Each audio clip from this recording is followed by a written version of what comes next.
Bismillahirrahmanirrahim. In the name of Allah, most gracious, most merciful.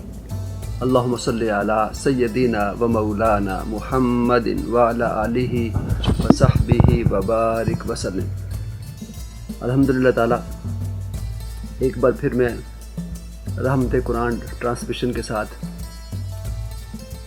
SPARC T V کی جو نشریات ہیں اس کے ساتھ حاضر ہوں، اور آج کا جو موضوع ہے ہمارا وہ غیر مسلموں کے ساتھ حسن سلوک ہے، اور رمضان المبارک میں اس کی بہت زیادہ اہمیت ہے، کیونکہ روزہ جو ہمیں سمپیتھی، ہمدردی، مواسات، غم گساری یہ سکھاتا ہے، اور دوسروں کے حقوق پورا کرنا اس کو مذہبی فریضہ قرار دیا گیا ہے۔ It is a religious duty. یہی وجہ ہے کہ آج جو غیر مسلم ہیں کسی اسلامی ریاست میں، جو مائنورٹیز ہیں، ان کے حقوق کا خیال رکھنا بہت زیادہ ضروری ہے، اور یہ بات ہمیں قرآن و حدیث اور سیرت مصطفیٰ صلی اللہ علیہ وسلم سے ملتی ہے، جس کا آج ہم جائزہ لیں گے۔ تو اللہ تعالیٰ نے قرآن پاک میں واضح طور پر فرما دیا، لا تتخذوا اليہود والنصارى اولیاء، کہ یہود و نصارہ تمہارے کبھی دوست نہیں ہو سکتے۔ لیکن اس کے باوجود اب دیکھیے، یہ دین اسلام کی خوبی ہے کہ وہ غیر مسلموں کو مسلمانوں کی طرح شہری حقوق عطا کرتا ہے، سول رائٹس ان کو دیتا ہے، اور مسلمانوں کو یہ تلقین کرتا ہے کہ وہ ان سے اچھا برتاؤ کریں، گڈ بیہیویئر، جینٹل ٹریٹمنٹ، حسن سلوک۔ یہی وجہ ہے کہ پیغمبر اسلام وہ سب انسانوں کی طرف رحمت بن کر آئے، جہاں یہ فرمایا وما ارسلناک الا رحمۃ للعالمین، ہم نے آپ کو تمام جہانوں کے لیے رحمت بنا کر بھیجا ہے۔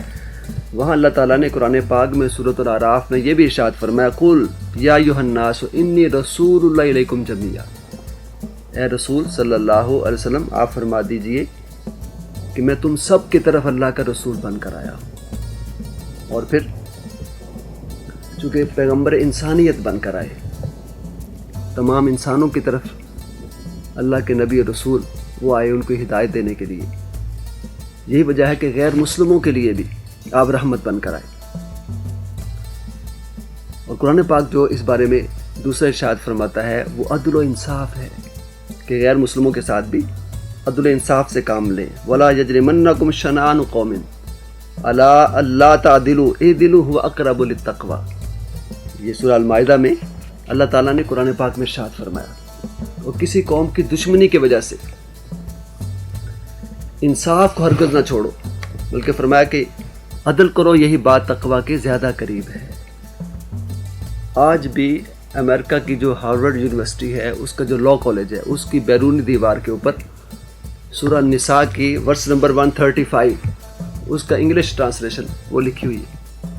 آپ بڑے حیران ہوں گے یہ کیا بات، قرآن پاک کی وہاں سورہ نساء کی آیت کا جو انگلش ٹرانسلیشن وہ کیسے لکھی گئی۔ پروفیسر مارتھا تھی اس کی پرنسپل، تو اس نے کہا کہ ہمیں چاہیے کہ چونکہ لاء کالج ہے، یہاں جو انصاف کے بارے میں، قانون کے بارے میں جو اقوال ہے وہ اکٹھے کیے جائے۔ تو 166 کے قریب جو اقوال تھے وہ اکٹھے کیے گئے، اس کو پھر مختصر کیا گیا، 4 اقوال کا انتخاب کیا گیا جو وہاں دیوار پر لکھنے کے لیے، ان میں سے ایک قول انہوں نے قرآن پاک کا لیا، جس میں اللہ تعالیٰ قرآن پاک میں ارشاد فرماتا ہے، اے مومنو تم انصاف اور مضبوطی سے قائم رہنے والے اور صرف اللہ کے لیے گواہی دینے والے ہو جاؤ، خواہ وہ گواہی تمہارے اپنے یا تمہارے والدین اور تمہارے رشتہ داروں کے ہی خلاف کیوں نہ ہو، اگرچہ وہ مالدار ہوں یا محتاج ہوں۔ تو انہوں نے کہا کہ دیکھیں، یہ مسلمانوں کا جو خدا کہتا ہے، اگر اس پر عمل ہو جائے تو پوری دنیا میں انصاف کا بول بالا ہو سکتا ہے۔ تو اس کا مطلب یہ ہوا کہ اس بات کو انشور کیا غیر مسلموں نے بھی کہ واقعتاً ہمارا جو قرآن ہے، ہمارا جو خدا ہے، وہ انصاف کا بول بالا چاہتا ہے، اور پھر ہمارا جو اسلام ہے وہ عقیدے کی آزادی دیتا ہے۔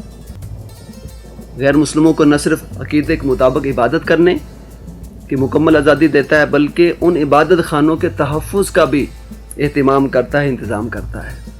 اور دین اسلام میں کسی کو زبردستی اسلام قبول کرنے کی ہرگز اجازت نہیں ہے، چونکہ قرآن کہتا ہے لا اکراہ فی الدین، کہ دین میں کوئی زبردستی نہیں، there is no compulsion in religion of Islam. اس لیے دین بڑا آسان ہے ہمارا. الدین یسر یسروا ولا تعسروا، حدیث پاک میں ہے لوگوں کے لیے آسانیاں پیدا کرو، مشکلات پیدا نہ کرو. بشروا ولا تنفروا، ان کو خوشخبری سناؤ اور نفرت نہ سکھاؤ. میں چونکہ رئیس تبلیغ رہا ہوں داتا دربار میں بھی الحمدللہ، تو اب میں نے وہاں پر جو قبول اسلام کے لیے، ایمبریسنگ آف اسلام کے لیے بڑا کام کیا ہے. پہلی سند میں نے اپنے ہاتھ سے جاری کی. تو اب مجھے پتہ ہے کہ ہم جب بھی کوئی آتا تھا اس سے باقاعدہ پوچھتے تھے کہ کوئی زبردستی تو نہیں، اپنے دل سے اسلام قبول کر رہے ہیں، اسلام کی حقانیت سے متاثر ہو کر اسلام قبول کر رہے ہیں، کسی لالچ کی وجہ سے تو نہیں کر رہے. چونکہ ہمارا دین اسلام کہتا ہے پہلے اس سے پوچھا جائے. اگر وہ والنٹریلی اور دین اسلام سے متاثر ہو کر، قرآن سے متاثر ہو کر، ہمارے نبی سے کی سیرت سے متاثر ہو کر، صحابہ کرام اہل بیت اطہار کی، صوفیاء کی، علماء کی، اولیاء کی سیرت سے متاثر ہو کر اگر وہ اسلام قبول کرتا تو پھر اسے اجازت دی جاتی اور کلمہ پڑھایا جاتا. اور پھر ہمارا دین اسلام وہ مال کا جو تحفظ ہے غیر مسلم کا وہ بھی کرتا ہے. یہ پروٹیکشن آف ویلتھ ہے کہ آقا دو جہاں نے غیر مسلموں کے مال کے تحفظ کے بارے میں ارشاد فرمایا. یہ بھی اپنی مثال آپ ہے کہ جو مسلمان کسی غیر مسلم ذمہ پر ظلم کرے گا، یعنی نان مسلم سٹیزن اس کو کہتے ہیں ذمہ، یا اس کا حق غصب کرے گا، چھینے گا، یا اس کی طاقت سے زیادہ اس پر بوجھ ڈالے گا، یعنی جزیہ اور ٹیکس اس سے زیادہ وصول کرے گا، یا اس کی کوئی چیز جبرن لے گا، تو میں خدا کی عدالت میں اس مسلمان کے خلاف اس غیر مسلم کی طرف سے وکیل بن کر کھڑا ہوں گا. اس سے آپ اندازہ کریں کہ ہمارے رسول غیر مسلم کا وکیل ہونے کی طرف اشارہ کر رہے ہیں، چونکہ مسلمان نے حق غصب کیا. اور پھر جان کا تحفظ بھی اسلام دیتا ہے غیر مسلم کی. آقا دو جہاں نے ارشاد فرمایا جس نے کسی ذمی کو قتل کیا تو وہ جنت کی خوشبو نہیں سونگھے گا جو 40 سال کی مسافت سے محسوس ہوگی. یہ بخاری کی حدیث ہے. اس سے آپ اندازہ کریں. اور ایک حدیث کے مطابق ایک انسان کا قتل ہمارے ہاں پوری انسانیت کا قتل ہے. اور پھر دوران جہاد بھی ایک مرتبہ ایک صحابی نے، اب اس غیر مسلم نے وہ نیچے گر گیا، کلمہ پڑھ لیا، تو اس کے باوجود قتل کر دیا. تو آقا دو جہاں کو پتہ چلا تو حضور نے ان کو بلا کر کہا کہ کیا تم نے اس کا دل چیر کر دیکھ لیا تھا کہ اس کی زبان سے کلمہ پڑھا ہے یا دل سے کلمہ پڑھا ہے؟ اس کا تعلق اللہ تعالیٰ کے ساتھ ہے. ہو سکتا ہے اس نے سوچا ہو کہ میں مر رہا ہوں تو یہ اسلام سچا دین ہے، اس نے دل سے کلمہ پڑھا ہو. تو آئندہ کے لیے اعلان کر دیا گیا کہ جو ظاہراً بھی کلمہ پڑھ لے اس کو بھی قبول کر لیا جائے. اور ہمارا جہاد آپ دیکھیے، ہمارا جہاد وہ ہے کہ جس دوران میں منع کیا گیا ہے کہ کسی کو جو جنگ میں نہیں ہے، جو لڑ نہیں رہے، ان کو نہیں قتل کیا جا سکتا، خواتین کو نہیں مارا جا سکتا، بچوں کو نہیں مارا جا سکتا، فصلوں کو تباہ نہیں کیا جا سکتا دوران جہاد. اب دیکھیے کہ یہاں پر کیا ہوتا ہے، غیر مسلم وہ بم بلاس کرتے ہیں، حملہ کرتے ہیں. اب دیکھیے کہ جو آپ کو معلوم ہے جو کچھ ہوتا ہے، تو وہاں پر وہ ہر چیز کو تہس نہس کر دیا جاتا ہے. نہ مسجدوں کو دیکھا جاتا ہے، نہ وہاں پر انسانوں کو دیکھا جاتا ہے، نہ بستیوں کو دیکھا جاتا ہے.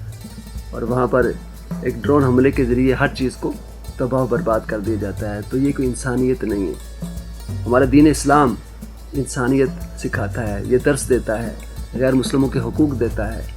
آج ضرورت اس امر کی ہے کہ ہمیں اسلام کے ساتھ باقاعدہ طور پر جڑنا چاہیے. اسلام کی امر پسندی ہے جو سب سے بڑھ کر ہمارا دین امن پسند ہے. It is based on love and harmony and affection.